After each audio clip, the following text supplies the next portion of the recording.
If you've ever wondered what fake it till you make it actually looks like, hey, this is Jeremiah. Follow along as I replace my W-2 income as a nursing home administrator with a trailer rental and junk removal business. These are some just random thoughts from the day. I've started recording more of them, and most of them won't ever get posted. This one, though, had just enough make it in it to cover up the fake. Hello, party people. All right, so that was about 30 minutes of my time. I'm running a little bit late, so shouldn't have taken quite 30 minutes, but that's okay. People get caught up into traffic, not a big deal. Most important is that I am there, ready to go for my customer. They can be there whenever they want to be there. They're paying me money. So, you say you'll be there at 3, and you can't actually get there till 4, cool. Not a big deal. So yeah, pretty simple. Kind of did it prior to, got some little POV footage here. Going through with him, talking about the trailer. He's experienced trailer tower. It's a weird phrase, trailer tower. Anywho, went around the trailer, took pictures, answered any questions, set him up with contactless drop off, because I will be in Florida getting ready for, guessed it, a cruise. I think I've said that a few times. Not excited at all. Yeah, so did that. He owns a surveying business, shout out Lincoln Surveying, and is heading down to work a job in state, but not in the area, and needed a trailer. So happy to oblige and happy to help. So back to the business. So we went through the trailers, talked a little bit about overhead. Just had to pay for another parking spot. Took that done today. Junk removal. So we went through volume-based pricing a little bit. But why am I doing junk removal? Why is a former healthcare executive, and that sounds a lot nicer than it actually was. Why is a nursing home administrator now getting into the junk removal business? Again, kind of a product of asset acquisition and desire to generate revenue quickly. Junk removal is not what I would consider a quote-unquote stable business. Stable businesses typically have a recurring, well, not all stable businesses, but your traditional stable business will have a recurring customer base, whether that's through a subscription model. Junk removal and other local service businesses that aren't on a subscription model, you can still have repeat and reliant customers that come back time and time again. It's just not quite as frequent. It's more infrequent because there's not a true recurrent schedule that you can really put on for somebody that needs trailers consistently. Now, you have somebody that's doing hot shot, or has a job, or a hobby that requires towing, once a week, 2 or 3 times a month. Again, would be more than happy to help. Have the trailers probably to get you down the road. But somebody like that's not necessarily the smartest option, just because you're going to be using it so much. The money that you're consistently spending on a trailer rental would be better off actually just buying yourself your own trailer. But then you run into storage issues. Where am I going to keep it? A lot of people in this area do keep them in storage units. Well, the parking lots around the storage units, which is exactly what I'm doing. Junk removal, just the ability to generate revenue quickly. And it's a business that I feel like I can confidently be successful in. Something that I'm comfortable with, and it gets me in front of the people that I truly love interacting with. I don't really know what those people are. Just customers. Getting to have a conversation with them, getting to go to their properties, their houses, comment on the things that are beautiful, asking questions about whether you're getting rid of stuff, just being able to interact and develop connections with people. And those that know me very well outside of the camera screen will say, this motherfucker does not like to interact with people. And you're right.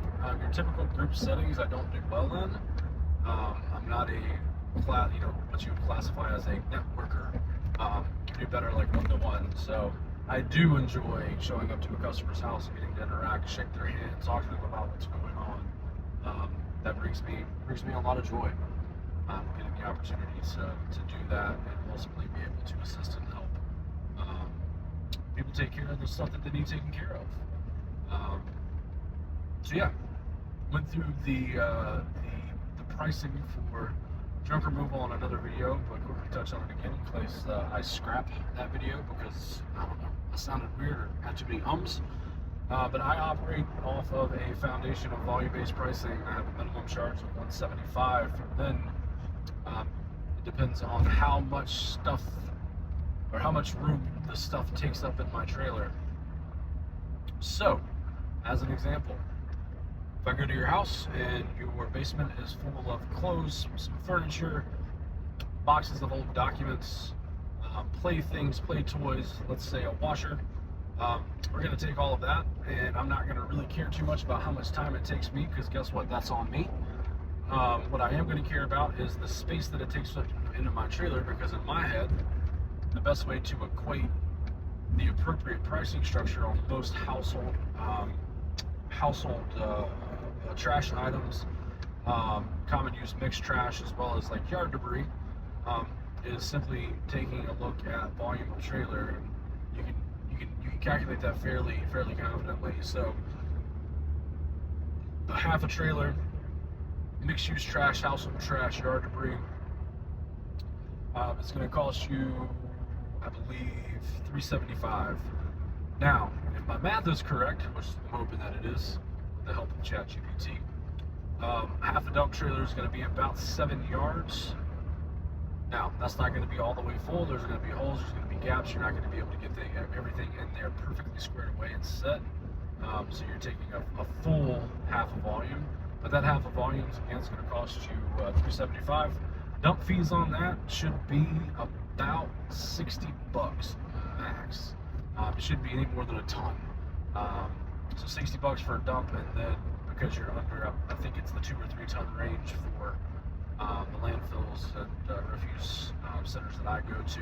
Typically, there's what is considered an access fee. So because you're not dumping a lot, you're going to pay a little bit more. Typically, that's about $15. So all-in dump fees is about $75.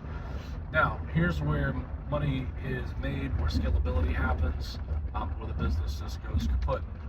Is how quickly can I get through a half a trailer job, and how skilled am I at converting leads and being able to fit in several of more jobs without having to then incur additional time going back and forth to the dump. So the dump fees are basically baked into the volume pricing. So if I had to go dump that half a trailer load, it's already built into the money that I'm generating, or the revenue that's generated off of that job. It's just more efficient and less time taken if you're able to stack one other half load job, pick up 2 or 3 items for $175 for the min charge, or get one-time pickup and then maybe a min plus $275 quarter trailer. Being able to do that, now you're pushing your revenue up to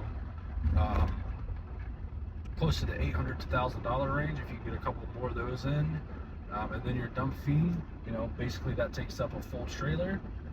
So $120 to $170 I would guesstimate on that one. Here's the fun thing though about launching a business. I know what the dump fees are. I have a fairly good idea about what my trailer is going to run me at certain volumes, just based on what I've had in there before. But you don't really know until you know, right? So I could go do a job and quote half a trailer, and again $375, and that half a trailer is taken up by solid wood furniture. Well, that would be on me. And that's just something that you kind of have to eat into volume-based pricing, because while I do have add-ons for things like mattresses, tires, paints, and other chemicals, excessively heavy items, which most furniture I would not classify as excessively heavy, nor would I quote it and then pick it up and change it. I think that's honestly a really bad look. Yeah, that'll be $275, and oh shit, I can't really move this all that well by myself, so I'm gonna have to charge it 2 times more. No, I should have thought about that before I gave them the price. This is kind of what you run into, unfortunately, and something you'll learn, and you go kick that piece of furniture the next time you see it before you give an estimate and a quote. So that's on me. Excessively heavy items, gravel, excessively heavy. That 14K trailer, 10K payload, half a load of gravel in that, so half 7 yards or so is going to be maxing that trailer completely out. Again, depends on the type of gravel. Is it more sand than rock? Is it more rock than sand and dust? Which is things to think about. Construction material kind of starts getting into the excessively heavy, but depending on what you're working with, shingles can fall into that depending on how much it is. Other like renovation debris, wood, 2x4s, doors, windows, things like that will not. But when you're talking about dirt, roots, logs, that is going to fall into excessive weight, because that trailer, realistically could hold 10,000 pounds of logs. 10,000 pounds is going to be about $300 to dump at the dump. The access fee goes away. I think they did that math right. 10,000 pounds, 60 a ton, 2,000 pounds in a ton, 5 ton. Yeah, $300. So just want to be careful. I don't want to be in a position where I'm constantly having to add on or mark up. Now, there are add-ons for an excessive distance, so if I can't get my trailer relatively close to the items that I need to be taking out, I'm having to walk 200, 300, 400 yards to carry, whatever it may be, to get to the trailer. There will be a $50 add-on, one time, not per carry, just to compensate me for my inconvenience and all of the water that I'm going to have to drink to replenish from sweating a lot of fluid out. Stairs, same thing. $50 per set of stairs. Excuse me, not per set of stairs, but set of stairs. If you have stairs down into the basement or up into a loft or attic or just a second story, there will be an additional $50 add-on. Outside of that, no other add-ons that I have. Just pretty straightforward. I want to try to make this as easy as possible. Make my business one that is easily chosen because of how straightforward and not only fair, but easy it is to access. So, yep, that's kind of where we're at. Thanks, guys.